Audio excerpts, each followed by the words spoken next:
आऊज़ुबिल्लाहि मिनश्शैतानिर्रजीम बिस्मिल्लाहिर्रहमानिर्रहीम। बारान रहमत। आज न्यूज़ की सहरी ट्रांसमिशन में मैं हूँ आपका मेज़बान सैयद शहरियार आसिम। मेरे साथ मौजूद हैं महानूर खालिद। अस्सलाम वालेकुम। वालेकुम अस्सलाम। कैसी हैं महानूर, ठीक हैं आप? अल्हम्दुलिल्लाह, आप बताइए। मैं बिल्कुल ठीक ठाक। आज हम 22वीं सहरी की नशिस्त में मौजूद हैं और आज जिस हस्ती के बारे में हम बात करने जा रहे हैं, यकीन माने अगर हम 1,00,000 ऐसी नशिस्तें लगाएं तब भी वो ज़र्रा बराबर नहीं हो पाएंगी। मैं फ़कत खाक हूँ मगर मोहम्मद सल्लल्लाहु अलैहि वसल्लम से है निस्बत मेरी, और ये रिश्ता मेरी औकात बदल देता है। सीरतुन नबी के बारे में कुरान पाक में क्या हुक्म आया, मेरे नबी पाक का हुस्न इखलाक कैसा था, क्योंकि जैसे मेरे सरकार हैं वैसा नहीं कोई। आज हम बात करेंगे सीरतुन नबी के हवाले से। हमारे साथ मौजूद हैं सायरा फैसल, एजुकेशनिस्ट हैं। अस्सलाम वालेकुम। वालेकुम सलाम। कैसी हैं सायरा, ठीक हैं आप? अल्हम्दुलिल्लाह। हमारे दूसरे मेहमान तारिक अली साहब, साउथ एशिया जू जस्टू एसोसिएशन के जनरल सेक्रेटरी हैं। अस्सलाम वालेकुम। वालेकुम अस्सलाम। कैसे हैं तारिक भाई, ठीक हैं आप? रोज़ाना की तरह हमारी रहनुमाई फरमाने के लिए हमारे साथ मौजूद हैं मुफ्ती मोहसिन साहब। अस्सलाम वालेकुम मोहसिन भाई। अस्सलाम वरहमतुल्लाहि वबरकातुहू। अपनी नशिस्त को आगे बढ़ाते हैं। सायरा, आपकी जानिब आता हूँ। आप क्योंकि इस्लामिक स्टडीज़ भी बच्चों को पढ़ाती हैं और आज का मौजू भी कुछ ऐसा है, लेकिन मैं ये पहले जानना चाहूँगा कि इस वक्त क्या पोजीशन चल रही है स्कूल्स की और किस तरह आप लोग बच्चों को एजुकेशन दे रहे हैं? आपको मालूम होगा कि स्कूल्स अब फिज़िकली बंद हो चुके हैं, तो मोस्टली अब सारे स्कूल्स ऑनलाइन पे जो है वो शिफ्ट हो चुके हैं। पहले ये हो रहा था कि बीच में थोड़े से हालात बेहतर थे जिसमें हम बच्चों को स्टैगर्ड कोहर्ट्स में बुलाते थे, डिफरेंट टाइमिंग्स डिफरेंट डेज़ उनके अलॉट होते थे, लेकिन फिर उसके बाद कम्प्लीटली बंद हो गया और दोबारा से हम मूव हो चुके हैं ऑनलाइन सिस्टम पे। ऑनलाइन सिस्टम अगेन एक बहुत ही डिफरेंट एक नया तर्ज पे बेस्ड एक टीचिंग है जिसको हमने भी लर्न किया है। बिल्कुल फ़र्स्ट टाइम ऐसा हुआ कि बिल्कुल नए तरीके से ये चीज़ स्टार्ट हुई जिसमें अब हम एडजस्ट कर चुके हैं अल्हम्दुलिल्लाह। अच्छा, क्योंकि ये एक्सपीरियंस सभी टीचर्स के लिए एक बहुत नया था ऑनलाइन, तो आप क्या समझती हैं कि ये जो इस वक्त बच्चों को ऑनलाइन एजुकेशन दी जा रही है ये कुछ फ्रूटफुल है, कुछ इसके रिजल्ट्स हैं? ये तो बिल्कुल एक कंट्रोवर्शियल सी बात हो जाएगी कि फ्रूटफुल है या नहीं। हम बीइंग टीचर्स हम बहुत ज़्यादा मेहनत करते हैं, सारा दिन लैपटॉप के आगे बैठ के, कंप्यूटर के आगे बैठ के। वो बच्चे भी आते हैं, लेकिन बहुत सारे बच्चे ऐसे होते हैं जो 100% अपनी अटेंशन नहीं दे पाते हैं ऑनलाइन टीचिंग में। इसमें ये होता है कि कुछ बच्चे, जैसे कि अगर आप 100% में बात करें तो 60% प्रॉबेबली ऐसे होंगे जो कि बहुत ही उनका जो स्पैन ऑफ अटेंशन होता है वो बहुत अच्छा होता है as compare to other kids. लेकिन कुछ बच्चे जो 40% होते हैं वो बहुत ज़्यादा ही जो है वो डिस्ट्रैक्ट हुए हुए होते हैं।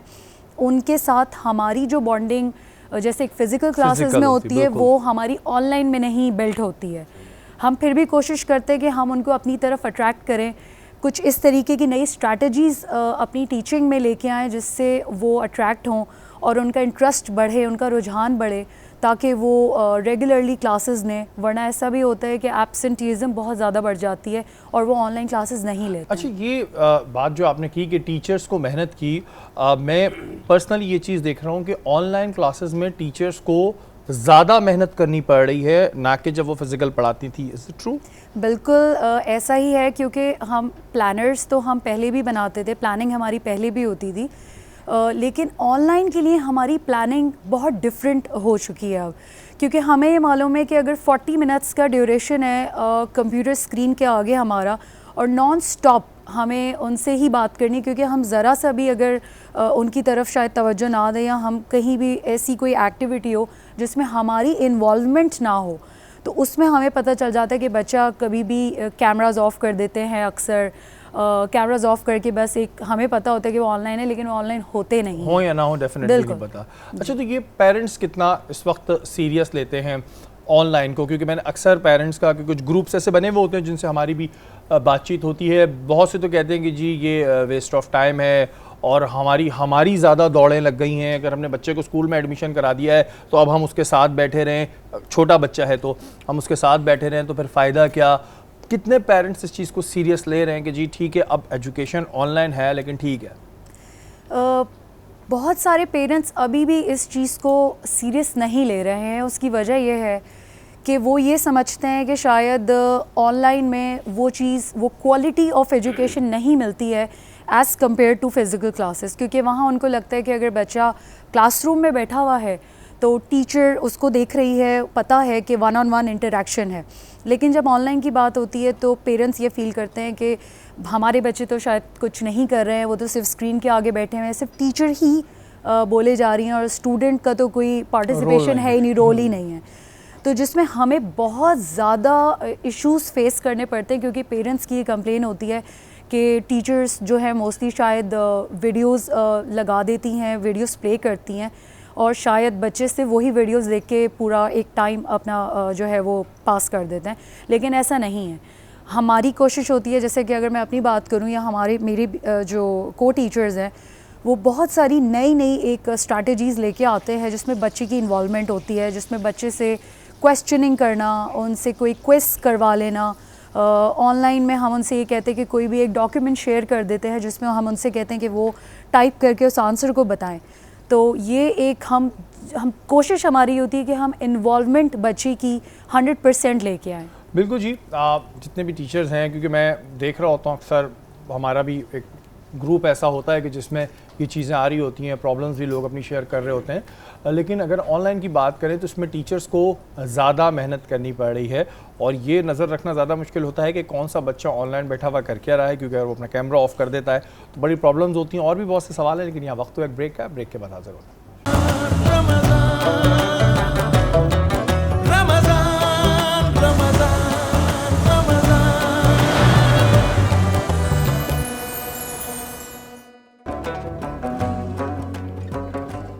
बारान रहमत आज न्यूज़ की सहरी ट्रांसलेशन में एक बार फिर आपको खुशामदीद कहते हैं। हमारे मेहमान इस वक्त हमारी नशिस्त पे मौजूद हैं। तारिक भाई, आपकी जानिब आऊँगा। सबसे पहले तो ये बताएं कि ये जूजित्सु, बड़ा मुश्किल सा वर्ड है, जापानीज़ वर्ड्स है, ये क्या है, क्या काम करते हैं आप लोग? एक्चुअली जूजित्सु जापानीज़ मार्शल आर्ट है और है। ये वर्ड भी जापानीज़ है, तो एक नई चीज़ तो लेने में, नाम या किसी चीज़ को करने में थोड़ी दुश्वारी आती है। लेकिन इसकी ऑफिशियल और ऑर्गेनाइजेशन जो पाकिस्तान में बनी 1996 में बनी, ठीक है, तो मैं तकरीबन 2008 से डिफरेंट चैनल्स में इसको रिप्रेजेंट कर रहा हूँ माशाल्लाह। तो अब तो वो उस जो एरिया था वहाँ से निकल चुका हूँ कि लोगों को इसकी प्रोनाउंसिएशन समझाना, क्योंकि माशाल्लाह बहुत ज़्यादा पॉपुलर हो गया पाकिस्तान में। इस वक्त हम पाकिस्तान में तकरीबन कोई 10 साल से एशिया का टाइटल रिटेन करते हुए आ रहे हैं। एशियन चैम्पियन है वर्ल्ड की। अभी ये रमज़ान शुरू होने से 2 दिन पहले हमारी एथलीट्स ने वर्ल्ड के अंदर गोल्ड मेडल लिया है, जिसके अंदर 373 जो है टीमें थी और 31 कंट्रीज़ थी, उसमें उन्होंने गोल्ड मेडल लिया। क्योंकि पूरा जो ये कोविड के बाद, जैसे भी आप ये मैम से डिस्कशन आपकी हो रही थी एजुकेशन के हवाले से, ये ई के सिस्टम, ये एजुकेशन सारा जो हुआ, जूम आईडी और सारी एप्लीकेशंस जिस तरह इंट्रोड्यूस हुई हैं, तो ये ई टूर्नामेंट जो है ऑर्गेनाइज हुआ था, जिसकी मैं अभी बात कर रहा हूँ, टूर्नामेंट में जिन्होंने वर्ल्ड टाइटल लिया है। तो वो एक नया एरा खुला है लोगों को एक नई अंडरस्टैंडिंग करने के लिए, समझने के लिए। तो पहले मैं कम बैक होता हूँ आपके क्वेश्चन की तरफ कि जूजित्सु जापानीज़ मार्शल आर्ट है, ये मदर ऑफ मार्शल आर्ट्स है। ओलंपिक गेम इस वक्त जूडो, अकीडो और बहुत सारे ऐसे स्पोर्ट्स हैं जो इस जूजित्सु में से निकले हैं, जो बहुत पॉपुलर हैं इस वक्त। और जूजित्सु जो है बेसिकली जिस तरह आप तलवारबाजी एक आर्ट है, स्पोर्ट्स नहीं था, इसी तरह जूजित्सु भी जापानीज़, ये अप्रॉक्सीमेट 3000 ईयर्स बैक इसकी हिस्ट्री है, बहुत पुराना आर्ट है। तो वो स्पोर्ट्स ये बाद में बना, लेकिन जो ट्रेडिशनल आर्ट चलता था, क्योंकि वो जब काफ़िले जाते थे तो उनकी हिफाजत के लिए एक जापानीज़, तो आपको उनकी हिस्ट्री है, कोरियन, जापानीज़ और चाइनीज़, ये अपने आर्ट को अपने मज़हब के साथ अटैच कर लिया बाद में उन्होंने, वो इसको इतना ट्रेडिशनली रहे। अभी भी जापान के अंदर एक स्टाइल है, जिस तरह हम पाकिस्तान में हमारे कल्चर है कि हम सलाम करते हैं और हाथ मिलाते हैं, तो वहाँ एक बॉ करते हैं, यानी रे करते हैं, झुकते हैं। तो वो एक जापानीज़ एक आर्ट इस स्पोर्ट्स में भी अटैच है और उनके कल्चर में भी वो उन्होंने लिया उसको और वो चलता हुआ आ रहा है। तो और पाकिस्तान का जो इस वक्त स्टेटस है जूजित्सु मार्शल आर्ट में, तो पाकिस्तान के जितने भी स्पोर्ट्स हैं, जितने भी इंक्लूडिंग क्रिकेट और हॉकी जो नेशनल गेम है, पाकिस्तान में जूजिट्सो वाहिद स्पोर्ट्स इसके टॉप रैंकिंग के मेडल्स हैं। अच्छा, यहाँ पे इस तारिक दस भाई ये सवाल बनता है, हम मार्शल आर्ट्स ही कह देते हैं जी, ताकि मार्शल, हमें जी, बात जी। करने में थोड़ी आसानी रहे। हमारे यहाँ इन ये जो स्पोर्ट्स हैं जैसे मार्शल आर्ट्स है, जो आप लोगों का जुजित्सु है, इसको इतना प्रमोट नहीं किया जाता। रीजंस आप क्या समझते हैं कि वो एक क्रिकेट ही के पीछे हम लगे रहते हैं जी, बस क्रिकेट क्रिकेट, जबकि आप लोगों के पास जो टैलेंट होता है और वो गोल्ड मेडल्स भी लेके आ रहे हैं, रीजंस क्या है? आप क्या समझते हैं कि बस एक क्रिकेट को ही पकड़ के बैठ गए हम लोग? एक्चुअली जो क्रिकेट जो एक स्पोर्ट्स है ये बहुत ही कम कंट्रीज़ में खेला जाता है बनस्बत मार्शल आर्ट जो स्पोर्ट्स है, कराटे, जूडो, जूजिट्सो, ये 200 प्लस कंट्रीज़ की इसकी जो इंटरनेशनल फेडरेशन के साथ एफिलिएशन नेशनल फेडरेशन की वो 200 के करीब है। और क्रिकेट कितनी कंट्री में होगा? अप्रॉक्सीमेट आपके जो वर्ल्ड कप होता है उसके अंदर आप देख लें गिनती की 15 ये टीमें आ रही हैं, सही ये टीम आती हैं और जो खेलते हैं। इसी तरह मार्शल आर्ट जो है ये डिफरेंट कंट्रीज़ में इसको इतना ज़्यादा लिया जाता है, पूरी यूरोपियन कंट्रीज़, अमेरिकन मैरीन में जुजिट्सो होता है, यूएई की जितनी स्पेशल कमांडोज़ और जितनी ट्रेनिंग है इसमें, हमारी एसएसजी कमांडोज़ में क्रिकेट नहीं होता है, मार्शल आर्ट होता है। एक्चुअली उसको प्रमोट यूँ नहीं किया वो हो पा रहा, जैसे आपने ख़ुद मुझे बताया कि क्रिकेट का इतना ज़्यादा इंडिया और पाकिस्तान स्पेशली इतना ज़्यादा क्रेज़ उसको ले लिया कि अगर एक क्रिकेटर है, चाहे वो पुराना 10 साल पहले छोड़ दिया उसने, या उसने एक टेस्ट मैच खेला हुआ, उसको एक छींक भी आएगी, उसके ब्रेकिंग न्यूज़ चल जाएगी।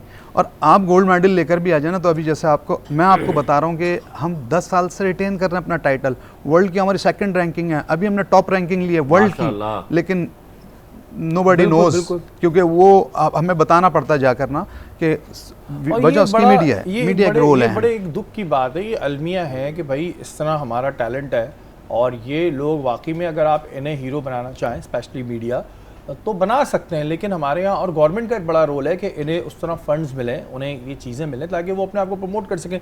तारिक भाई मुझे ये बताएं कि जो अभी कोरोना की सूरत हाल थी, अब जैसे ऑनलाइन तो एजुकेशन हो जाती है, क्या हम मार्शल आर्ट्स ऑनलाइन सीख सकते हैं? सर ये टूर्नामेंट हुआ इस वक्त जो मैंने अभी आपको बता रहा हूँ वर्ल्ड का, ये तो इसमें फाइट कैसे हुई? मैं आपको बताता हूँ। इसमें जो जूजिट्सो एक आर्ट है, इसके अंदर 4 डिसिप्लिन है हमारे, जिसमें एक फाइटिंग सिस्टम है जिसमें फ़ाइट की जाती है फिजिकली, उसमें एक होता है ग्रैपलिंग आर्ट जिसमें टेक डाउन, सबमिशन, चौक और इस तरह का एक नया वज़ा का उसका नाम है, एक कॉन्टैक्ट जूजिट्सो, और एक होता है सेल्फ डिफेंस आर्ट होता है, डेमोन्स्ट्रेशन होता है, जिसके जब 2 एथलीट एक कंट्री के 2 टीम बनती है, वो मेल की टीम होती है, फीमेल की टीम्स होती हैं और मिक्स की टीम होती हैं। अब वो परफॉर्म करते हैं और जजेस जो होते हैं वो सामने 5 डिफरेंट कंट्रीज़ के बैठे होते हैं, मैं वर्ल्ड की बात कर रहा हूँ इंटरनेशनल, तो वो उसको जज अपनी जजमेंट देते हैं कि जिसके ये पॉइंट्स हैं, उनके क्राइटेरिया पॉइंट्स देने का, वो उस पर पॉइंट्स दे देते हैं। अच्छा, जब ये पैंडेमिक आया तो हमारे तमाम स्पोर्ट्स के जितने भी एक्टिविटीज़ थी, इंटरनेशनल इवेंट्स, सब पोस्टपोन हुए और वेटिंग पे चले गए, अब कब सही होगा तो ये होगा। इवन ओलंपिक जो होना था अभी जुलाई में इसकी अनाउंसमेंट थी, ऑलमोस्ट वो भी पोस्टपोन हो गया। तो इसमें इन्होंने इंटरनेशनल तमाम जो फेडरेशन थी उन्होंने इसको अपनी एथलीट को इंगेज करने के लिए स्ट्रैटेजी प्लानिंग, इसको क्या करना चाहिए, कैसे इंगेज रखा जाए, तो डिफरेंट फेडरेशन ने इसके साथ एक स्पोर्ट डाटा के नाम से एक सॉफ्टवेयर है पूरी दुनिया में इस वक्त, जो तमाम इंटरनेशनल फेडरेशन के साथ उसकी कोलैबोरेशन है और वो अटैच है। और उन्होंने उसके ऊपर फिर ये किया कि जूम के थ्रू और डिफरेंट उन्होंने सॉफ्टवेयर यूज़ करे, और उसके अलावा उनकी वीडियोस बनी, जो पार्टिसिपेंट्स थे तमाम कंट्रीज़ ने अपनी अपनी वीडियोस, अपने डेमोस्ट्रेशन वहाँ पर सबमिट करा, ऑनलाइन किए। उसके बाद रेफरीज जो है 44 कंट्रीज़ से 44 क्वालिफाइड रेफरीज उसमें इंक्लूडिंग में अल्हम्दुलिल्लाह, तो उसमें जो है वो 44 कंट्रीज़ के रेफरीज उन्होंने पूरी दुनिया से लिए। फिर उन्होंने जज किया उन्होंने कि यार इसको कौन से को कितना पॉइंट देना, जो भी XYZ एक तरीक़ेकार हमारा होता है उसमें हमने वो पॉइंट्स दिए, तो जिसकी वजह से अब ये एक नया एक्सपेरिमेंट है। जैसे भी आप डिस्कस कर रहे थे कि एक नया एक चैप्टर खुला है, इसको थोड़ा समझने में थोड़ा टाइम लगेगा, लेकिन मेरा थोड़ा बैकग्राउंड टेलीकॉम सेक्टर से भी रहा है, तो इसके अंदर जो IT और ये 5G और सारा आ रहा है, ये बिल्कुल चेंज कर देगा दुनिया को, तो आपको इस तरफ आना होगा, आना भी होगा। और ज़ाहिर है आपको, क्योंकि हम उस दिन बात कर रहे थे डिजिटल मीडिया के हवाले से, तो डिजिटल मीडिया का इस्तेमाल तो हर किसी को आना चाहिए और अच्छा भी है, पॉजिटिव अगर आप वे में इस्तेमाल करते हैं तो दैट्स वेरी गुड। सायरा, उस वक्त बात हो रही थी कि जी टीचर्स को ज़्यादा मेहनत करनी पड़ती है। एजुकेशन सिस्टम में एक बड़ी प्रॉब्लम होती है, कोविड से पहले की अगर बात करूँ, कि स्कूल्स में अब असातिज़ा का वो एहतराम नहीं रहा जो अगर पास्ट में चले जाएं तो होता था। रीज़न्स ये भी हैं कि अब आप बच्चों को डांट डपट उस तरह नहीं कर सकते। अगर आपने किसी बच्चे को ज़्यादा डांट दिया या अब एक अल्फाज कहते हैं कि जी हमारे बच्चे को बहुत एम्बेरस फील करा दिया पूरी क्लास के सामने, तो वो पेरेंट्स आ जाते हैं। बहैसियत टीचर कितना प्रेशर होता है टीचर्स पे ऐसी सूरत हाल में? मैं अगर अपने टाइम की बात करूं, जब हम स्कूल में थे और हमने पढ़ा, कॉलेज में पढ़ा, यूनिवर्सिटी में पढ़ा, उसमें हमें आज भी याद है कि हम अपने असातिज़ा का कितना ज़्यादा एहतराम करते थे। अगर एक बात उन्होंने कोई कर दी तो आगे से पलट के हम उनसे पूछने की हमारी हिम्मत नहीं होती थी कि आपने ऐसा क्यों बोला। लेकिन अब के अगर मैं टाइम को कंपेयर करूं तो वो टोटली बिल्कुल चेंज हो चुका है, क्योंकि अब बच्चों के अंदर इतनी वो एक उनको एक इनकरेजमेंट मिली हुई है। ये नहीं पता कि पेरेंट्स की तरफ से है या वैसे ही एक पेयर प्रेशर है कि जिसमें उनको एक क्वेश्चन करने की आदत हो चुकी है, टॉक बैक करने की भी आदत हो चुकी है, जिसमें हमें एज अ टीचर हमें सिखाया जाता है, ट्रेनिंग दी जाती है कि हमें एक, अगर आपने सुना हो वर्ड ज़ीरो टॉलरेंस पॉलिसी, वो ज़ीरो टॉलरेंस पॉलिसी होती है कि आप बच्चों को अगर किसी ने कोई भी ऐसे कोई एक्टिविटी में इन्वॉल्व होते हैं या कोई भी आपको पनिशमेंट देनी, तो आप पनिशमेंट वर्बली उनको दे सकते हैं लेकिन हाथ नहीं लगा सकते हैं। वर्बली भी पनिशमेंट्स में उनको एक चांस दिया जाता है 2 से 3 बार।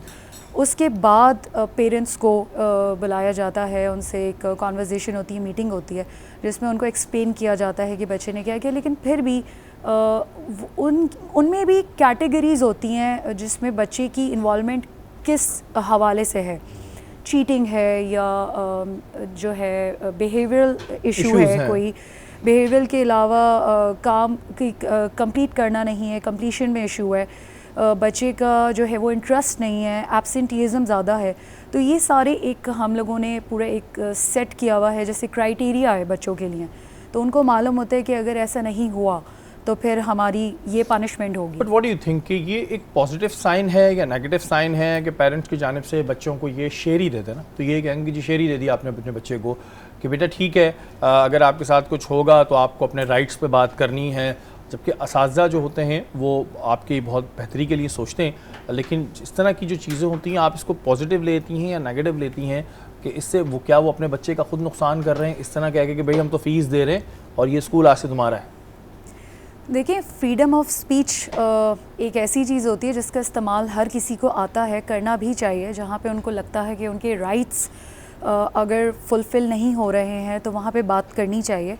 लेकिन मुझे लगता है कि ऐसे पेरेंट्स जो ख़ास तौर पे बच्चों को इस तरह की शय देते हैं कि जिसमें उनको लगता है कि वो अगर टीचर्स उनके साथ शायद कोई ऐसा सलूक कर रही हैं तो उनको फ़ौरन एक एक्शन लेना चाहिए। लेकिन उसकी मुझे लगता है कि रूट कॉज पहले आप पता करें कि आपका बच्चा लैक कहाँ कर रहा है, क्या इशू है ऐसा, जिसमें हम डिस्कस करके चीज़ों को एक स्ट्रीमलाइन करते हैं और फिर उसका एक सॉल्यूशन ढूंढते हैं। बहुत सारी कभी कभार इस तरह के केसेस होते हैं जिसमें पेरेंट्स जो होते हैं वो बहुत ज़्यादा जज्बाती हो जाते हैं और टीचर ने अगर ज़रा सा भी कुछ कह दिया तो उस पर फ़ौरन एक जो है मीटिंग कॉल कर ली जाती है, जिसमें वो टीचर से फिर सवालात होते हैं कि ऐसा क्यों किया आपने। तो मैं ये समझती हूँ कि शायद पहले आप रूट कॉज जानने की कोशिश करें कि आखिर इशू है क्या। बहुत सारे बच्चे इस तरह के होते हैं, हर बच्चा देखें, पहली बात तो ये कि वो एक नहीं होता, एक जैसा नहीं होता, हर बच्चा मुख्तलिफ है, हर बच्चे की नीड्स मुख्तलिफ हैं। बीइंग अ टीचर हम अगर 30 बच्चे बैठे हैं क्लास में, 25 बैठे हुए हैं, हमें एक एक बच्चे का पता होता है कि वो बच्चा कहाँ लैक करता है, कहाँ पे उसको ज़रूरत है, कहाँ पे ज़्यादा उसको अटेंशन की ज़रूरत है, वो हम उसको केटर करते हैं।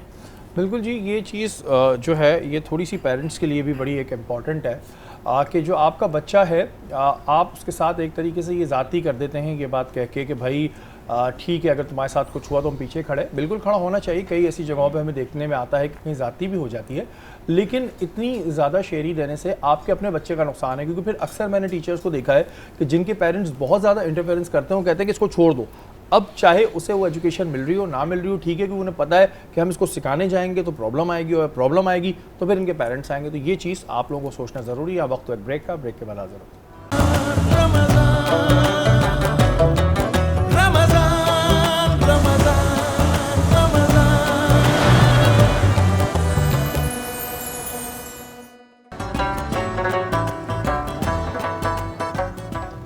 बारान रहमत आज न्यूज़ की सहरी ट्रांसमिशन में एक बार फिर आपको खुशामदीद कहते हैं और इस वक्त हम मौजूद हैं महानूर के साथ। महानूर, क्या बनाया ये आपने जनाब? आज मैंने चिली विंग्स बनाए। चिली विंग्स बनाए। अब इसमें क्या आपने स्पेशल किया ये बताएं पहले। इसमें सबसे पहले तो मैं आपको अपने विंग्स का तरीका बता देती हूँ। मैंने अपने विंग्स का मसाला आज खुद से बनाया है, जिसमें मैंने चिली सॉस डाला है, सोया सॉस डाला है, विनेगर डाला है, इसके अंदर थोड़ी सी लाल मिर्चें डाली हैं कुटी हुई, और उसके बाद इसमें पेपरिका डाल के उसका अच्छे से पेस्ट बना लिया है, थोड़े से दही में और थोड़ा सा टमाटर डाल के।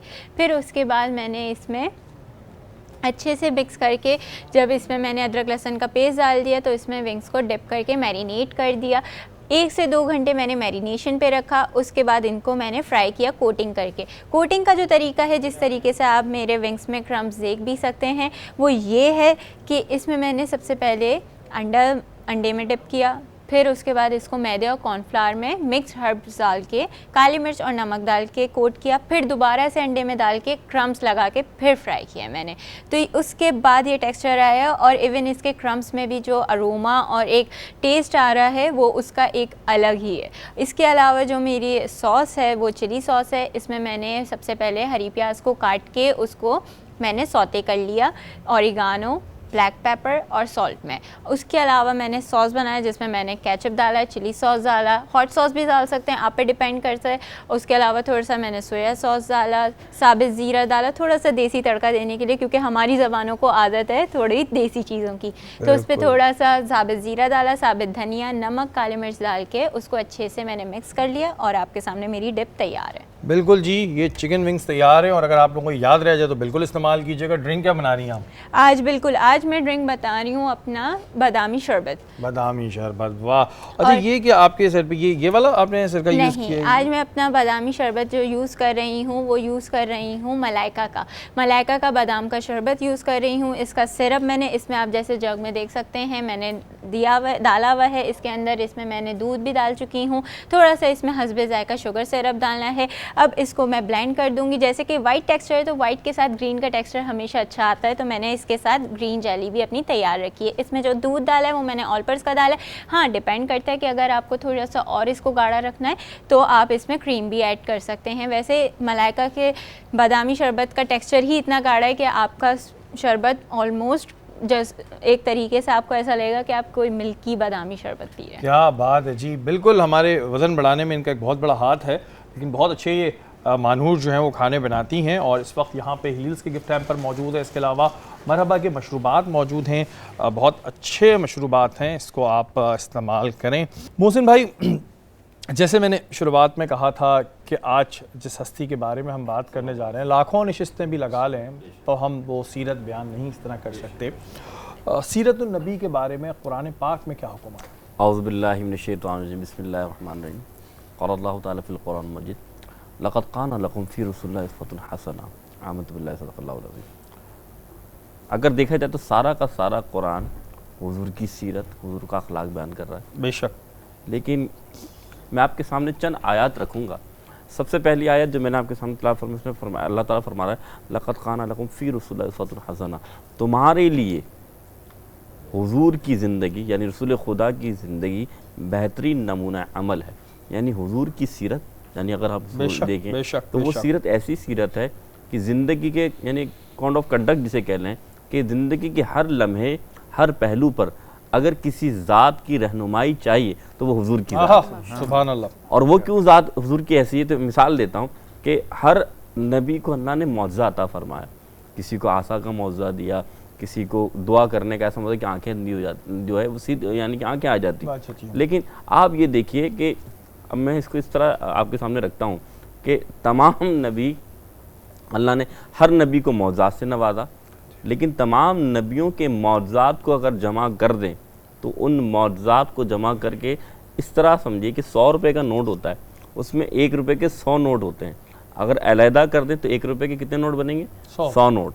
और जमा कर दें तो 100 का नोट। तो अगर तमाम हुजूर के मौज़ात को अलग अलग कर दें, अलहदा कर दें, तो हर नबी के मौज़ात बना करते हैं, और तमाम नबियों के मौज़ात को जमा कर दें तो हुजूर सल्लल्लाहु अलैहि वसल्लम के मौज़ात बना करते हैं। सुभान तो अल्लाह। अल्लाह ताला ने तमाम कायनात के अंदर हुजूर को यानी कि अव्वलीन से लेकर आखरीन तक सबसे ज़्यादा आला दर्जे का प्यारा नबी बनाया, ख़ातमुन नबीयीन बनाया। और सबसे पहली बात, कुरान में अल्लाह ताला ने ये लक़ब किसी के लिए इस्तेमाल नहीं फरमाया कि जो अल्लाह उसके रसूल सल्लल्लाहु अलैहि वसल्लम यानी अल्लाह के रसूल ने फरमाया कि वला सौफ़ा यूती का रब्बुका फतरदा, कि अनकरीब ए मोहम्मद हम आपको ऐसा नवाजेंगे कि आप राज़ी हो जाएंगे। फिर अल्लाह फरमान में कोई कुरान से बात करनी है, अल्लाह ने ये भी किसी के लिए ऐसा नहीं फरमाया कि एक तबके के लिए तो बयान फरमाया, लेकिन पूरी आलमीन के लिए किसी नबी को ऐसा मुकाम नहीं दिया जो हुजूर को दिया कि फरमाया वमा अरसलनाका इल्ला रहमतल लिल आलमीन, कि अल्लाह अगर रब्बुल आलमीन है तो अल्लाह ताला ने फरमाया प्यारे हमने नहीं भेजा मगर, लेकिन आपको जब भेजा तो रहमतुल लिल आलमीन बनाकर भेजा। और फिर अगर आप देखें फिर कुरान में एक जगह अल्लाह फरमाया वरफ़अना लका ज़िक्रक, ए प्यारे हमने आपके ज़िक्र को बुलंद कर दिया। और क्यों कर दिया? क्योंकि आपकी रज़ा, वरफ़अना लका के मतलब में होता है खातिर, यानी आपकी खातिर आपके ज़िक्र को बुलंद कर दिया। और इससे भी बढ़कर आप ये देखिए कि एक होता है हम और आप सलाम करें, लेकिन अल्लाह फरमा रहा इन्नल्लाह व मलाइकतहु युसल्लूना अलन नबी या अय्युहल्लज़ीना आमनु सल्लु अलैहि व सल्लिमु तस्लीमा। अल्लाह फरमा रहा बेशक अल्लाह और उसके फरिश्ते यानी मलाइका ए प्यारे नबी आप पर दुरूद सलाम भेजते हैं, और ए ईमान वालो तुम भी नबी अलैहि सलाम पर दुरूद सलाम भेजो। बिल्कुल। और वही जैसे मुफ्ती साहब ने कहा कि अगर हम हजूर पाक सल्लल्लाहु अलैहि वसल्लम की सीरत पे अमल करें, उनकी तालीमात पे अमल करें तो हमारी ज़िंदगी बहुत आसान हो जाएगी। आज के दौर में देखने में आता है कि लोगों में से हुस्न इखलाक ख़त्म हो गया है। हम रसूल के मानने वाले हैं, हम अल्लाह के मानने वाले हैं, लेकिन हम अमल क्यों नहीं कर पाते? ये एक बड़ा तकलीफ दे सवाल है कि हम मान तो रहे हैं कि हम दिल से नहीं मान रहे, नाउज़ुबिल्लाह, या फिर हमें बस ठीक है ये है कि किताबों की हद तक हम मान रहे हैं। मोहसिन भाई, जहाँ बात आती है हुस्न इखलाक की, बहुत सारे हमने वाक़यात भी सुने हैं। हुज़ूर पाक सल्लल्लाहु अलैहि वसल्लम का हुस्न इखलाक हमारे नाज़रीन को बयान करें। देखिए हुस्न अखलाक की बात मैं करूँ तो देखें सहाबा कराम क्योंकि हुजूर पे ईमान ले आए तो वो तो अखलाक का ज़ाहिर सी बात ही बेहतरीन नमूना है। लेकिन मैं आपके सामने एक ऐसा वाक़या रखता हूँ कि एक काफिर लड़का यानी कि मस्जिद मुनव्वरा से दूर रहता था, जवान हुआ, माँ बाप भी काफिर, उन्होंने कहा भाई तुम अब जवान हो गए, ये बकरियाँ हैं, ये तुम घर में रहते हो तो इन बकरियों को चराने ले जाया करो। अब वो बकरियां चराने लेके जाता है तो नादानिस्ता तौर पर वो बकरियां मदीना मुनव्वरा की तरफ मुड़ जाती हैं। जब मुड़ती हैं तो सामने मस्जिद नबी की जो घास है वो उनको खाने लगती हैं। अब वो लड़का मस्जिद नबी के सामने जाता है तो हुजूर के अल्लाह के रसूल वास फरमा रहे हैं तो हुजूर की तरफ चेहरा के पर निगाह पड़ती है, और जब देखता है तो वो देखता रह जाता है कि मोहम्मद ऐसे हैं, इतने प्यारे हैं। अब हुजूर ने ना उससे सवाल किया ना बात किया, हुजूर ने भी देख लिया कि ये नौजवान देख रहा है। हदीस में आता मुस्तनद हदीस क्या कि अल्लाह के रसूल सल्लल्लाहु अलैहि वसल्लम जब उसे देखा तो वो इतना फरेफ्ता हो गया कि अब उसका हाल ये था, पहले नादानिस्ता तौर पर बकरियां लाता था, अब जानकर मदीने में बकरियां ले आता है। अब हुजूर को रोज़ाना देख रहा है, लेकिन देखें ना उससे हुजूर कुछ कह रहे हैं। अखलाक बता रहा हूँ कि एक काफिर लड़का है, किसी साहबी को पूछे भाई ये बार बार बंदा, एक होता है ना एक बंदा बार बार किसी को देखे तो बंदा पूछ लेता भाई क्या बात है, खैरियत तो है, बार बार मुझे तुम देख रहे हो, कोई वजह है। लेकिन अल्लाह के रसूल समझ गए कि वो देख, उसका काम था बकरियां चर रही, तो वो हुजूर को देख रहा होता। एक दिन अपने घर में मौजूद था, मैं बता रहा हूँ हुजूर का अखलाक देखिए, वालिदैन बैठे हुए थे, वालिदैन ने इस्लाम के खिलाफ कोई बात कही, बेटे को जज्बा आ गया, कहा कि देखो सबके बारे में बात करना, मेरे मोहम्मद के बारे में कुछ ना कहना। तो उसने कहा तू काफी यानी कि यहूदी है, तेरा बाप यहूदी, तेरी माँ यहूदी, तू मोहम्मद का चाहने वाला कब से हो गया? फरमाया जब से बकरियां ले जाने लगा मदीने में। अब बाप ने कैद कर लिया कि नहीं अब तू मदीने नहीं जाएगा। अब मैं बता रहा हूँ हुजूर से मोहब्बत का यह आलम था कि बिस्तर मर्ग हो गया, यानी कि बिस्तर पे लेट गया, अब जाने वाला दुनिया से। हुजूर अब ये देखिए कि हुजूर अलैहिस्सलाम का अखलाक व किरदार देखिए, हुजूर ने बात नहीं की, हुजूर देखते थे कि मुझे देखता है। हुजूर ने सहाबा कराम को लिया, उसके घर चले गए, घर गए और घर जाकर अब बाप ने देखा कि ये खातमुन नबीयीन आए, सरदार हैं, मुसलमानों के आए हैं, तो वो भी खामोश खड़ा हो गया। और हुजूर ने फरमाया मुझे इस बच्चे से मुलाकात करनी। हुजूर गए, हुजूर ने देखा अब ये जाने वाला है, तो जब हुजूर ने देखा फरमाया तुम कलमा पढ़ लो। तो फिर बेटे ने कभी बाप को देखा, कभी हुजूर को देखा, तो बाप ने कहा देखो ये वो शख्सियत है, इनके पास हर कोई आता तो कलमा पढ़ता है, ये वो हैं जो तुम्हें खुद कलमा पढ़ाना है। सुभान अल्लाह। कितना बड़ा मकाम है। और ऐसे बहुत सारे वाक़यात हमें जब हम सुनते हैं तो यकीन माने हमारे रोंगटे खड़े हो जाते हैं और फिर एक शर्मिंदगी आती है। शर्मिंदगी क्यों आती है? बहैसियत मुसलमान के आज के दौर में हम इन चीज़ों को पूरा कर रहे हैं? क्या हम हज़ूर पाक सल्लल्लाहु अलैहि वसल्लम की सीरत पर अमल कर रहे हैं? क्या हम जो भी तालीमात हमारे लिए छोड़ी गई हैं क्या हम उन पर अमल कर रहे हैं? हम दुनियावी तालीमात तो बहुत सीख रहे हैं कि हमने ITV सीखना है, हमने ये भी करना सीखनी चाहिए, बिल्कुल। लेकिन जो हमारी ज़िंदगी बनाएगा और हमारी आखिरत भी बनाएगा, क्या हम उस पर अमल कर रहे हैं और क्या हम अपने बच्चों को उस पर अमल करा रहे हैं? सवाल छोड़ के जा रहा हूँ, अगर जवाब हो तो ज़रूर दीजिएगा। यहाँ वक्त तो एक ब्रेक का, ब्रेक के बाद हाज़िर होता हूँ।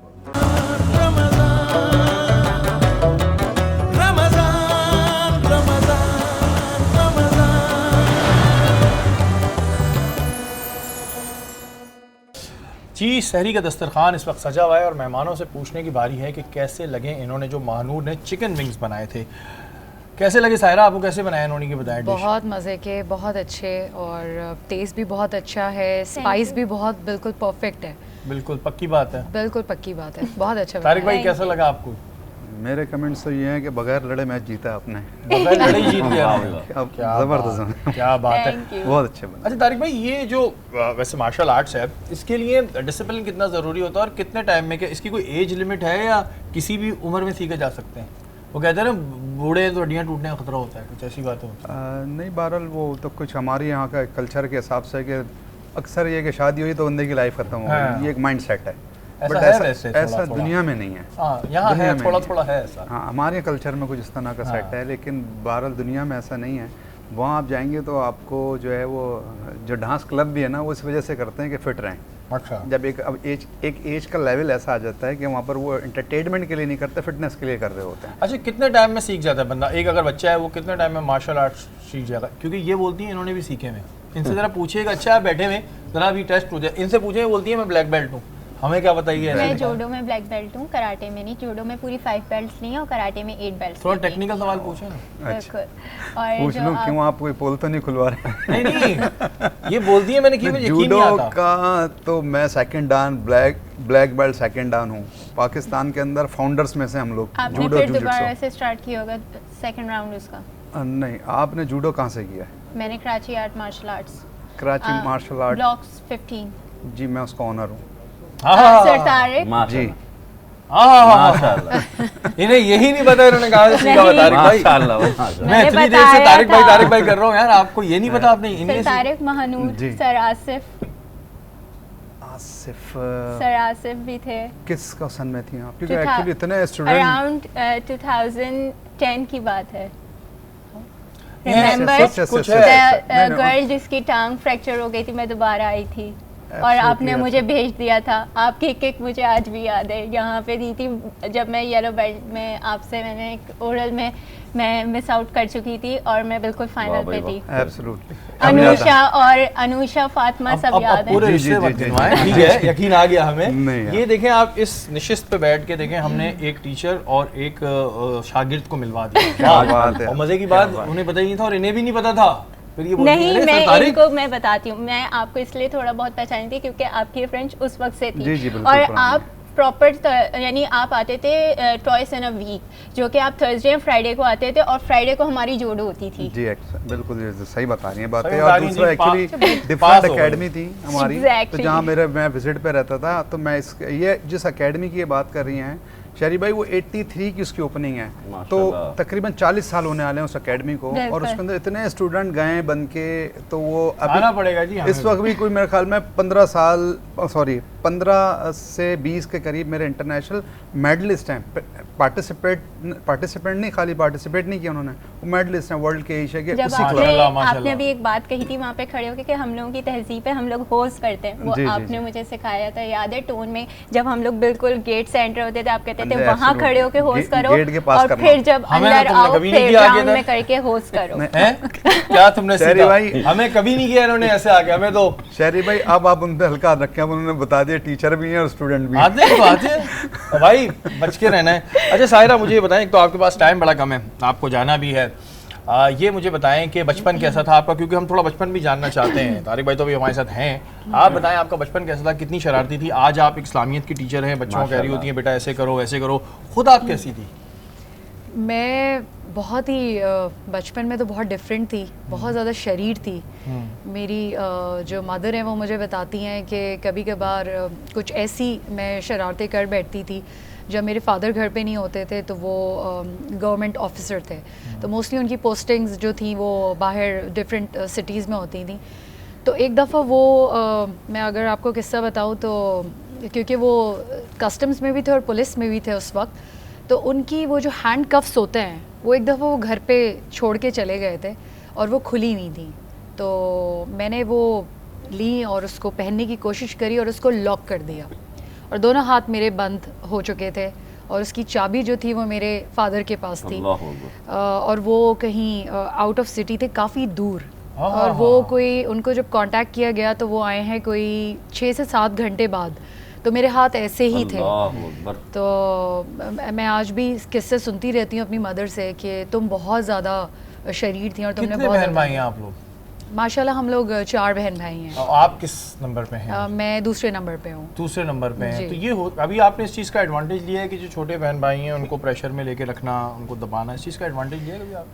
ट्राई तो बहुत किया है कि प्रेशर में रखूँ उनको। मेरी जो मुझसे छोटी बहनें हैं और मेरा भाई है, उनको एक हमेशा से रिस्पेक्ट मेरी करी है और उनको हमेशा ये लगता है कि हाँ मैं बड़ी हूँ, और उनसे काफ़ी सारी चीज़ें वो छुपाती भी हैं मुझसे, कुछ डिस्कशन नहीं करती हैं मेरे साथ, क्योंकि आपस में उनका एज डिफरेंस ज़्यादा नहीं है। जो मेरी 2 बहन हैं तो वो आपस में बातें करती, लेकिन मुझसे एक फिर भी एक रिस्पेक्ट लेवल है।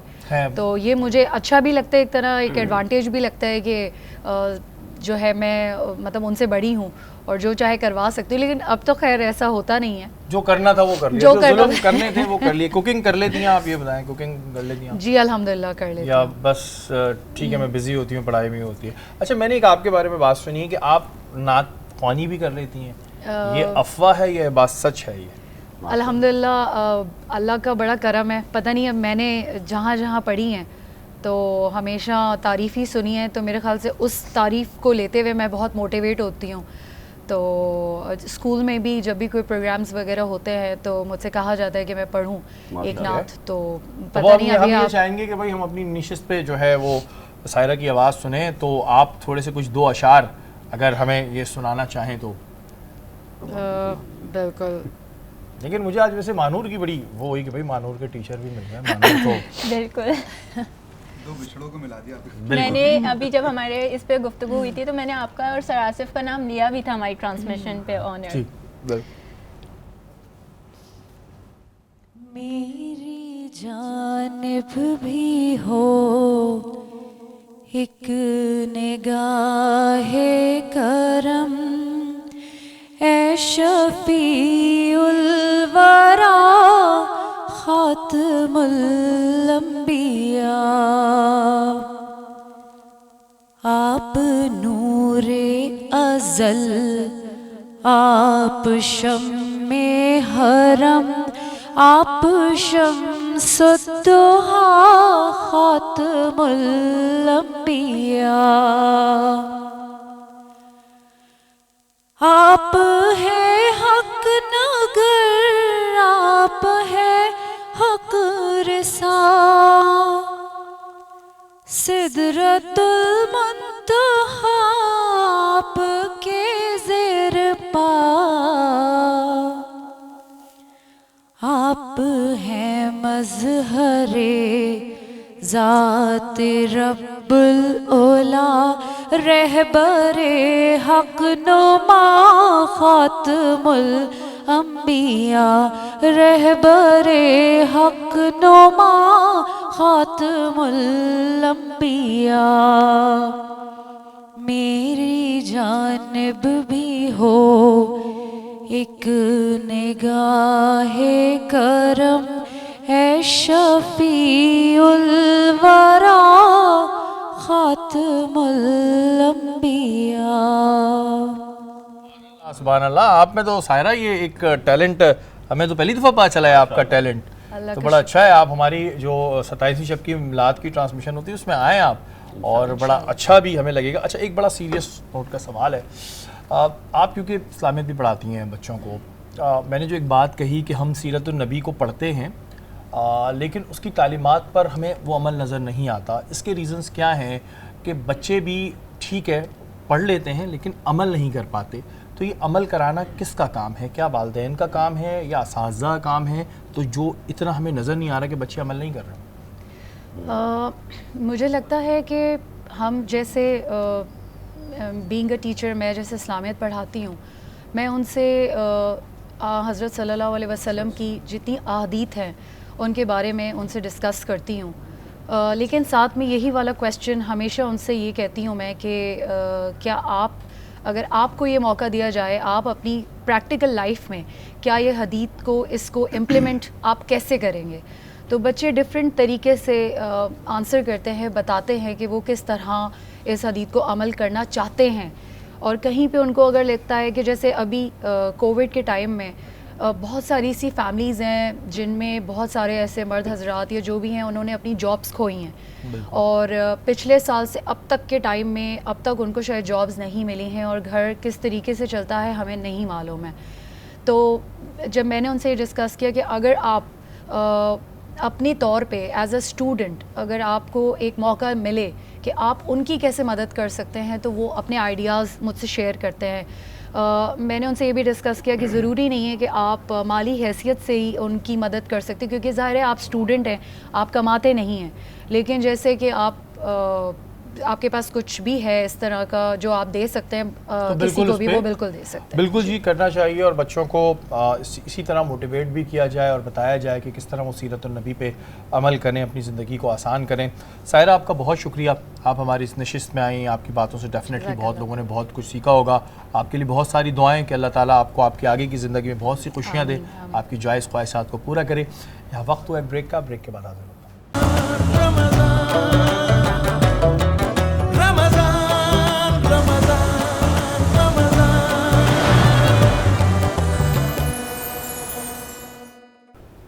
बड़ा अहम वक्त होता है जी नाज़रीन, ये आप क्योंकि थोड़ी देर बाद अज़ान फ़जर होने वाली है और दुआएं कीजिए, अपने मुंह से अच्छे अल्फाज निकालें, हमारे लिए दुआ करें, अपने लिए दुआ करें, इस मुल्क के लिए दुआ करें, तमाम मुसलमानों के लिए दुआ करें।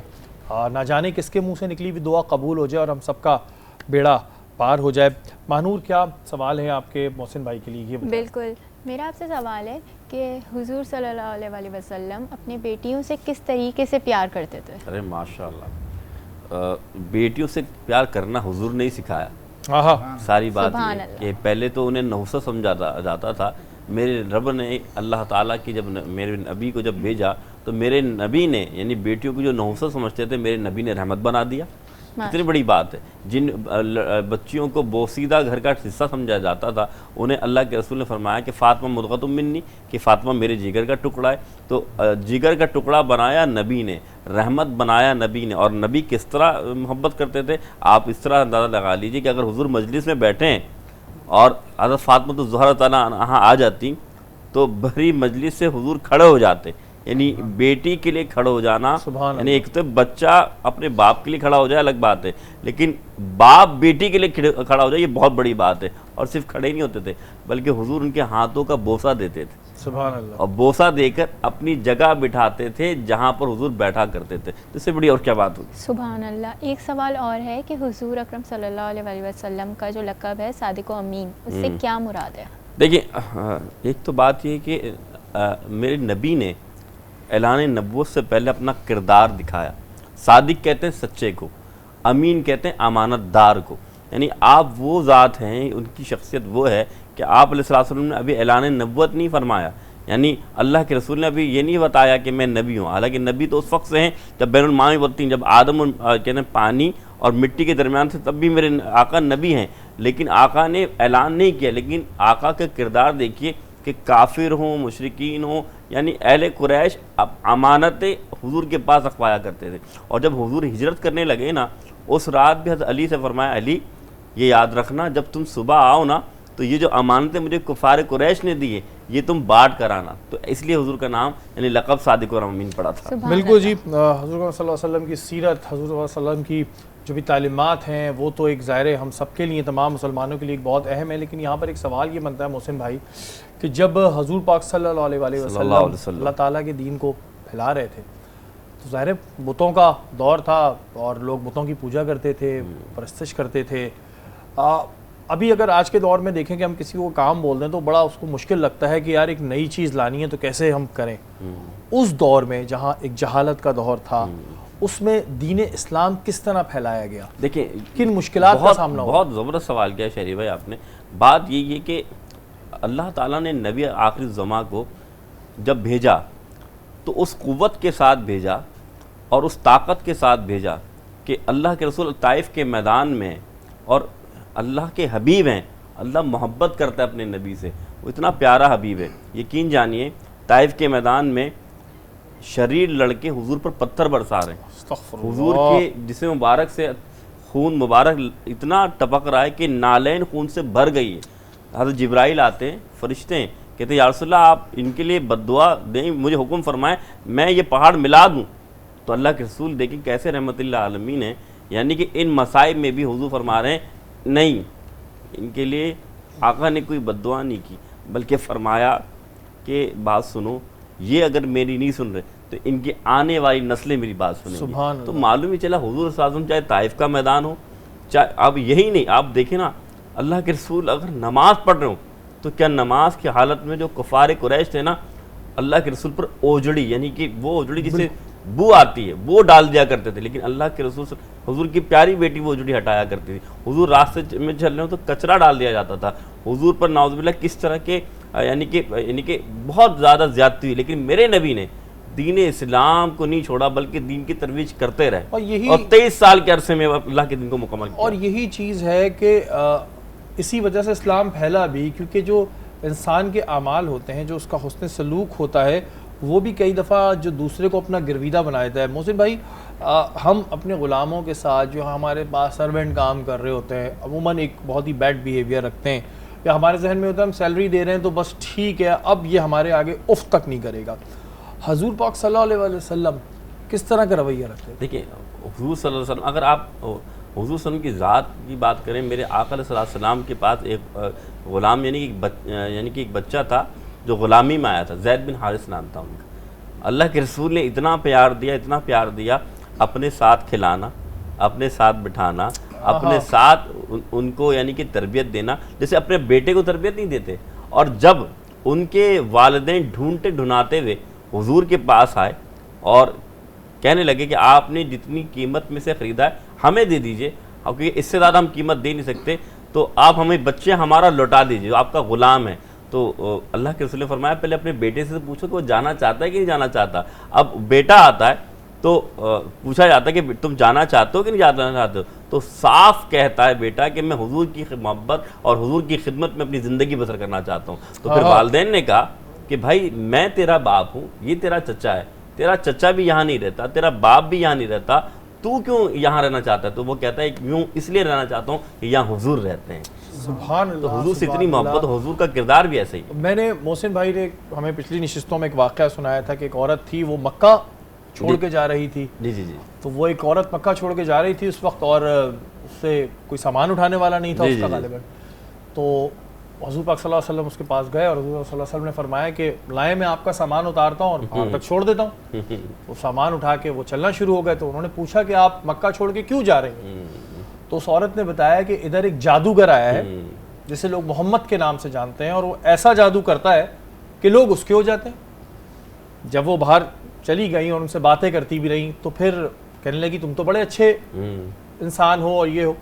तो जाते वक्त जब उस औरत ने पूछा कि तुम कौन हो, तो उन्होंने कहा मैं वही मोहम्मद हूँ, और उसने कलमा पढ़ लिया और वो मुसलमान। माशाअल्लाह, ये रवैये थे, बिल्कुल। ये इखलाक था, ये तरीका था, ना तलवार उठाई ना इस पे कोई जंग करी, अपनी बातों से ही मुसलमान कर लिया। असल में हुजूर ने अपना किरदार दिखाया है शरीफ भाई, हुजूर का किरदार था, यानी कि बात के साथ साथ जो यानी कि आज बातें लिमा तक़ुलून माला तफ़अलून, तो वो काम क्यों कहते हो जिस पर अमल नहीं करते। लेकिन हुजूर को देखें, हुजूर का ऐलान नबुव्वत से पहले सादिक और अमीन का लक़ब होना, फिर ऐलान नबुव्वत के बाद सहाबा कराम से मिलना, उनसे मोहब्बत से पेश आना, काफिरों के साथ जो सिला रहमी करना, तो ये तमाम बातें मेरे आका की ये बता रही होती कि हुजूर सल्लल्लाहु अलैहि वसल्लम की ज़िंदगी क्या है और आका ने अपनी ज़िंदगी कैसे बसर की। आप ये देखें ना, हुजूर अलैहिस्सलाम से सहाबा कितनी मोहब्बत करते थे। और हसन बिन साबित अल्लाह के रसूल के साहबी हैं।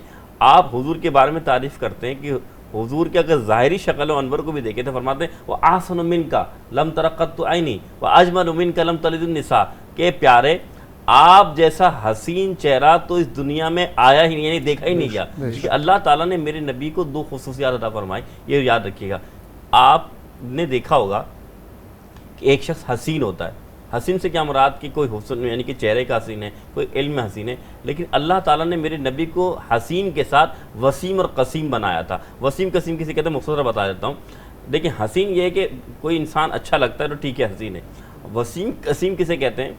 वसीम उसे कहते हैं पहली बार देखो तो खूबसूरत लगे, दूसरी बार देखो तो पहले से ज़्यादा खूबसूरत लगे, यानी हर बार देखने के बाद वो ज़्यादा अच्छा लगने लग गया, उसे कहते हैं वसीम। यानी हुजूर का चेहरा ऐसा चेहरा था कि जब भी देखो मोहब्बत बढ़ती चली जाती थी। बेशक जी, यही वो तमाम चीज़ें अब तक हमारी ज़िंदगी में आती नहीं। जब हम ये वाक़यात सुनते हैं, जो किस्से सुनते हैं, तो वाकई में अकल दंग रह जाती है और दिल भी चाहता है कि यार हम भी कुछ ऐसा करें, लेकिन फिर पता नहीं हमें हमारी नफ्स कहाँ पे आके तंग करती है कि शायद हम वो नहीं ज़ाहिर उस तरह उनकी तालीमात पे चल पाते, लेकिन चलना चाहिए। मेन चीज़ ये है कि चलना चाहिए। हमें ये प्रूफ करना है कि हम सच्चे उम्मती हैं, ये हमें प्रूफ करना है और आज से इस बात का तहिया कर लेते हैं। ज़िंदगी में कोई जब तक मग़फ़रत के दरवाजे खुलें, जब तक आप और मैं ज़िंदा है, तो आज से तहिया कर लेते हैं इस बात का। और अगर हमने एक चीज़ पे भी अमल कर लिया ना, आप यकीन माने, तो हमारी ज़िंदगी में बहुत चेंज आ जाएगा। तारिक भाई, आपकी जानिब आऊँगा। बात आपसे हमने इस हवाले से की कि मार्शल आर्ट्स कितने अरसे में सीखा जाता है, तो ये ज़रा सा क्लियर कीजिएगा कि अगर एक लड़का कितने साल की उम्र में शुरू कर सकता है और कितने साल में वो सेल्फ डिफेंस के काबिल हो जाएगा, लड़का हो या लड़की? नॉर्मली जो है वो 4 से 5 साल एक छोटी एज बता रहा हूँ कि वो स्टार्ट कर सकता है, लेकिन आपने एक लर्निंग स्टेज बताया कि पूछा है कि अगर वो किसी भी एज में वो एडमिशन लेता है इसको लर्निंग करने के लिए किसी प्रॉपर एक सर्टिफाइड एक अच्छे इंस्टीट्यूट में, तो मेरे ख्याल में बहुत ज़्यादा जो मेरा एक्सपीरियंस है 6 महीने उससे ज़्यादा नहीं लगना चाहिए सेल्फ डिफेंस में। अच्छा तारिक भाई, अक्सर हम देखते हैं कि स्कूलों में सिखाते हैं और वो मतलब मेरा अपना एक्सपीरियंस रहा, हमारे स्कूल में सिखाते थे तो वो लड़के को बस ब्लू बेल्ट तो थी लेकिन उसे हिला भी नहीं जाता था, और वो जो दिखाते हैं कि वो ईंट हाथ मार के तोड़ी, हम बाद में चेक करते थे तो वो सिर्फ दिखाने की हद तक होती थी। तो ये सही होता है स्कूलों में जैसे सिखा रहे होते हैं? स्कूलों में एक्चुअली स्कूल की ख़ुद एक ये तरीक़ेकार होता है कि वो ये चाहते हैं कि उनके यहाँ करिकुलम एक्टिविटीज़ शुरू हो जाएं जस्ट फॉर फॉर्मेलिटी, लेकिन उसका एक्चुअल मार्शल आर्ट एक्चुअल ये भी नहीं है कि सारे स्कूल ऐसे हैं, बहुत सारे स्कूल्स हैं। बेसिकली वो नर्सिंग हमारी है, वहीं से एथलीट निकलता है। अच्छा, सही है। तो जब वो स्कूलों से कॉलेजेस में आते हैं, फिर यूनिवर्सिटीज़ में आते हैं डिफरेंट, फिर वो पूरी दुनिया में, जैसे फॉर एग्जांपल ओलंपिक आप ले लें, ओलंपिक में जापान की यूनिवर्सिटी के जो स्टूडेंट होते हैं वो ओलंपिक के चैम्पियंस बनते हैं, और ओलंपिक का चैम्पियन बनना नॉट अ पीनट, बहुत ही, आप सोच लें कि वो 4 साल डे नाइट वो ट्रेनिंग करते हैं और वो इसको अचीव करते हैं अपने टारगेट्स को। तो हमारे यहाँ जो है वो एक्चुअली जो स्पोर्ट्स को है वो अब एजुकेशन से अलहदा कर दिया है। जब तक इसको हम साथ नहीं लेंगे करिकुलम एक्टिविटीज़ को और एजुकेशन के, जैसे पूरी दुनिया में सिस्टम है, तो जब तक हमारे यहाँ स्पोर्ट्स जो है उसके लिए स्ट्रेटजी प्लानिंग बनाना पड़ेगी जो अथॉरिटी है। अगर जब तक वो नहीं बनाएगी, इस पर इनिशिएटिव नहीं लेगी, तो स्कूल्स, कॉलेज, मदारिस, यानी आपके पास 64% यूथ है जिसके ऊपर आप काम कर सकते हैं। अहम इशू है ना कि जी वो सीरियस ही नहीं लेती। अब गवर्नमेंट पे बात आती है, वहीं पे आके हम ठप बैठ जाते हैं। तारिक भाई, कितने इंस्टीट्यूट हैं आपके, कितने स्टूडेंट्स को अब तक आप ट्रेन कर चुके हैं जो अच्छे प्रोफेशनल लेवल पे चले गए? शेर भाई, इस वक्त में हमारा जो पहली एकेडमी थी वो 1983 की उसकी ऑफिशियल ओपनिंग थी। सही है। उससे पहले भी वो एकेडमी चलती थी, उसमें हमारे टीचर होते थे, वो ट्रेनिंग कराते थे, फिर मेरे बड़े भाई भी थे, फैमिली ऑलमोस्ट वो फिटनेस में रही है, डिफरेंट कोई क्लब्स में, इनके कुछ के क्लब्स हैं, हमारी डिफरेंट चेन है इसकी मार्शल आर्ट्स एकेडमी की, फिटनेस जिम्स की, स्विमिंग पूल, यानी ये हमारा हम इसी में रहे। और फिर मैंने कुछ चेंज भी करा अपना प्रोफेशन में, टेलीकॉम सेक्टर में भी रहा हूँ, वहाँ पर मैं डिफरेंट कंपनीज़ में भी मैं रहा हूँ एग्जेक्टिव में और पोस्ट पे, और अपनी सिक्योरिटी से रिलेटेड नेटवर्क सिक्योरिटी। लेकिन जो आपके वो बड़े लकी लोग होते हैं जिनके बिज़नेस जो हैं या उनके प्रोफेशन, उनके शौक़ उनके प्रोफेशन बन जाए, बड़े लकी लोग होते हैं, वो उनमें से हम हैं। तो हमारे शौक़ थे, हमने वो प्रोफेशन बन गया। आपको कितना अर्सा हो गया ये जूडो कराटे करते हुए, मार्शल आर्ट सीखते हुए? आपको खुद कितना टाइम हुआ? शरीफ भाई, मैंने जैसे बताया ना कि बड़े भाई भी मेरे ये काम इसी एक्टिविटी में थे, तो हमने जो आंख खोली तो हमने वो इसी माहौल को देखा। तो आप क्लब नहीं उम्र जाते नहीं थे। बताना चाह रहे मुझे अपनी, इस वजह से आप नहीं बता रहे कितना वो रिकॉर्ड पे चले आएगी तो फिर अच्छा नहीं है ना। तो वो बस ये जब आँख खुली तो हमने उसको क्लब नहीं जाते थे, लेकिन एक एनवायरनमेंट आपके यहाँ रहता है कि यार एक अब आ रहे हैं भाई, वो फिट है माशाल्लाह और वो सारी एक्टिविटी में, तो वही हमारे लिए रोल मॉडल बन गए। अच्छा, जो सेल्फ डिफेंस होता है, अगर हम लड़कियों की बात करें कि उनको हम सेल्फ डिफेंस की प्रैक्टिस दिलाएं, क्योंकि हमारा सेल्फ डिफेंस का कुछ खास तबकों तक ही है, अदरवाइज होना चाहिए, सबको आना चाहिए सेल्फ डिफेंस। तो कितने, क्या अगर एक खातून है तो क्या अगर उसके साथ कोई ऐसा अल्लाह न करे मिसहैप हो रहा है तो क्या वो मर्दों से लड़ पाएगी? इतना ट्रेंड हो जाता है एक बंदा? बिल्कुल हो सकता है, पूरी दुनिया में ही है। अब जिस तरह अब ये इश्यूज़ चल रहे हैं हरासमेंट्स के, डिफरेंट पूरी दुनिया में चल रहे हैं। अच्छा, ये पहले भी होते थे, अब मीडिया चीज़ें बहुत ज़्यादा चीज़ें ओपन है, तो उसके लिए अभी आज से कोई 7-8 साल पहले इंडिया में एक बस के अंदर एक रेप केस हुआ था, जिसके बाद इतना सख्त इनिशिएटिव उन्होंने लिया हुआ इस मामले पे, लड़कियों को सेल्फ डिफेंस ट्रेनिंग करने पे, कि उसको उन्होंने पूरे स्कूल्स यूनिवर्सिटीज़ के अंदर वो बाकायदा यूँ समझ लें आप एक सब्जेक्ट की तरह वो उसको ले रहे हैं। तो ये बहुत ज़रूरी है कि आप जो मार्शल आर्ट है, मार्शल आर्ट एक कॉन्फिडेंस दे देता है आपको कि अगर आप 10 में बैठे ना, आपको पता है यार मेरे पास एक वो आर्ट है, वो जो 10 बैठे हैं वो उनके पास नहीं है, मैं अपना डिफेंस भी कर सकता हूँ, मैं उसको एक्सप्लेन भी कर सकता हूँ फिज़िकली भी, अगर आप थ्योरिकली भी पूछें तो सारी चीज़ें। तो ये बेसिकली आपको इतना डिसिप्लिन लाइफ दे देता है कि आप, और जब आप एथलीट होते हैं और आप खेल रहे होते हैं, क्विक डिसीजन मेकर बना देते हैं। यार आपने क्विक डिसीजन लेने स्टार्ट ले लेते हैं अपनी लाइफ में, एज अ प्रोफेशन में आपके चले जो जाते सेल्फ हैं। डिफेंस की हमने बात की थी, ये लड़कियों को बिल्कुल सीखना चाहिए। और क्या कहते हैं कि आप अपने ऊपर जितनी इस तरह की चीज़ें तजुर्बे करेंगे या आप जितना भी इस तरह की इम्प्लीमेंट करेंगे अपनी लाइफ में, तो चेंज आएगी। बात हो रही थी आज सीरत नबी के हवाले से। जाते जाते सिर्फ इतना कहूँगा कि ज़ाहिर है मेरी नशिस्त में, मेरे जहन में भी हज़ारों सवाल हैं, आप लोगों के जहन में हज़ारों सवाल हैं, तो ये नशिस्तें तो कभी ख़त्म नहीं होंगी। लेकिन जो तालीमात हज़ूर पाक सल्लल्लाहु अलैहि वसल्लम छोड़ के गए हैं, अगर हम उन पे अमल कर लें तो हमारी ज़िंदगी जो है बहुत आसान हो जाएगी। तारिक भाई, आपका बहुत बहुत शुक्रिया, आप हमारी नशिस्त में आए। मुझे और महानूर को इजाज़त दीजिए, हमारी नशिस्त का वक्त इस वक्त ख़त्म हो चुका है। कल इंशाअल्लाह ताला दोबारा मुलाकात होगी, तब तक के लिए पाकिस्तान जिंदाबाद।